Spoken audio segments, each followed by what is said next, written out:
Hello friends, I would like to tell you मैं अभी Riyadh में हूँ, सऊदी में हूँ और मैं बिजनेस पर्पज़ के लिए आई थी। ये जनाब है पाकिस्तान से। मैं इनकी टैक्सी से कल ट्रैवल कर रही थी परसों और मैं अपना वॉलेट भूल गई थी जिसमें पासपोर्ट था मेरा और मेरे बेटे का, दोनों का। ये जनाब आज आए हैं, मुझे अपना पासपोर्ट, मेरा पर्स जैसे भी था, जिस कंडीशन में था, आज लौटा के गए हैं। और मेरे पर्स में तकरीबन 50,000 रुपए थे, डॉलर्स, रियाल और रुपीस में।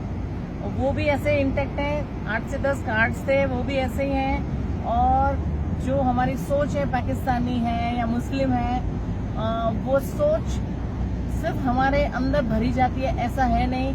ही is a Pakistani, he is a Muslim. मैं एक हिंदू हूँ, उनको पता है, पासपोर्ट से पता था।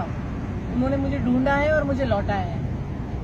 एंड आई एम प्राउड कि आई एम सो हैप्पी। और मुझे इनसे मिलके इतना अच्छा लगा है और मैं बता नहीं सकती, मेरे पास लफ्ज नहीं है इनको शुक्रिया अदा करने के। Thank you.